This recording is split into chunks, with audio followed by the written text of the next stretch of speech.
The Seattle Kraken have changed things up in a big way this offseason. They've got a new general manager, a new coach, and new players. But after drafting a forward in the first round of their first 4 NHL drafts, we're asking the big question today. Will the Seattle Kraken finally draft a defenseman in the first round? Hey everybody, welcome into Clearing the Benches, your one-stop shop for hockey content. If you go ahead and hit your subscription button right now, you'll be sure to be in on all of our future videos. Well, everything is new in Seattle from top to bottom.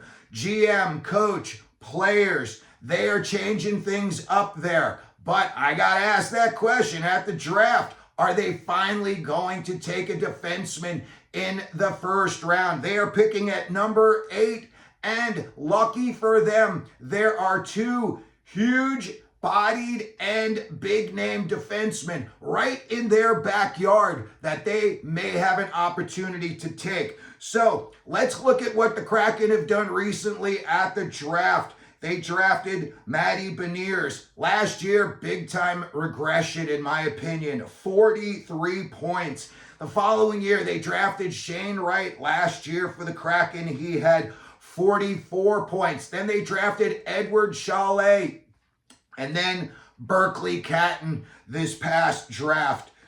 They've got to do something as far as defensemen go. When you look at the defensemen that they've got on their team, none of them are jumping off the page at you. Vince Dunn could be their best defenseman. He had 39 points. Brandon Montour had 41 points. Adam Larson, 28 points. Riker Evans, 25. Jamie Alexiak, 17. And Josh Mahura had 9 points. None of those guys are so good defensively that you look at those numbers and you say, oh, it doesn't matter because he's so good on the other side. Montour, maybe you think that about him, but not to the extent that you're, really sold on him. When I look at the Kraken at this draft, they have an opportunity at number 8 to really turn the page and, in my opinion, really upgrade their roster. Just recently, they made a significant upgrade, 2, in my opinion. Last season, getting Capo Caco from the New York Rangers, a big-bodied, big-skilled guy, and he's panned out well so far up in Seattle. And then just the other day, they traded for Mason Marchment, and he's another big-bodied guy that he's going to be able to go up and down the wing with some of these, guys that aren't so physical, right? And Beniers. Catton, he's got an edge to him, but at his size, he's not really going to be a bowling ball out there. Marchment could be that for them. So they're definitely trying to upgrade what they've got, but on the back end, it really needs improvement. And they've got 2 guys right in their backyard that they have an opportunity to take. So when we look at these draft prospects and you see, further down the list, there's still guys that they may look at. Blake Fiddler, his dad played in the NHL, and I know Blake Fiddler's ranked down a little bit further, but he is a 6 foot, 210 pound kid who likes to take the body. And you never know. That could be something that Seattle wants to start making their team a little bit harder to play against, and they draft him. There's another kid, Kitchener, Cameron Reed. He is excellent on the power play. This could be a guy that you throw out there with all these young forwards, and he could quarterback the power play for you right away. Going up a little bit higher of a tier, Logan Hensler. This is a name I think you're going to hear skyrocketing on draft day. I originally had him around 15, 16 going to the Montreal Canadiens, and now I've got him ranked much higher. He is very, very good against big-bodied players, and that's what the NHL is full of. And Hensler is right shot D, and there's going to be teams that covet him because of his high IQ and his ability to shut down opposing rushes as well as he does. So Logan Hensler may be a little bit of a reach, but a possibility.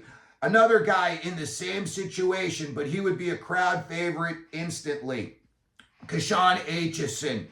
He's tough. He hits. He's got a big personality.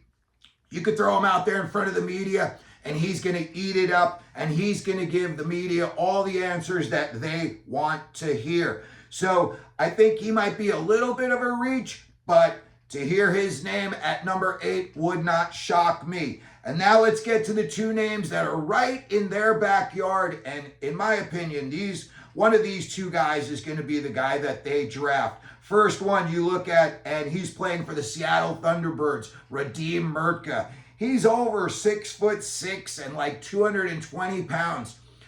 To me, he's a little bit wonky. I have him rated a little bit lower than a lot of other people do, but he's still an excellent player. He's a guy that they say can, take over your power play. He could be the quarterback for your team there. And seeing as he's right there playing for Seattle, they've had to have seen him play a million times and have a strong opinion on him one way or the other.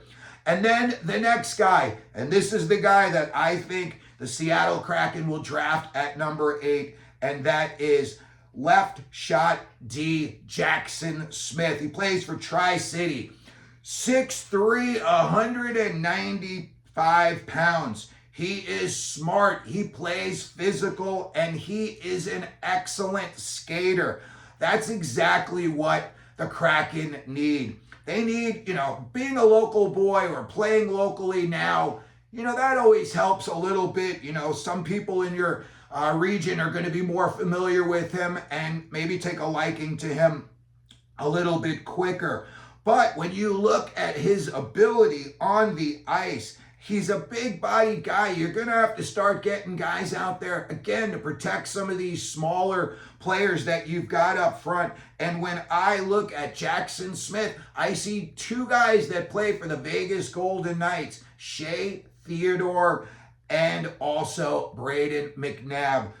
Both of those guys like to patrol the blue line. And when you come over their blue line, if you got your head down, they're going to bury you. And that's exactly what Jackson Smith will do. So after drafting a forward in the first round of their first 4 NHL drafts, I've got the Seattle Kraken breaking the mold and finally taking a defenseman at number 8. And we here at Clearing the Benches have got that as Jackson Smith. Let me know what you think down in the comment section. If you could, please like the video. Don't forget to subscribe. And as we always do here at Clearing the Benches, let them know you're out there.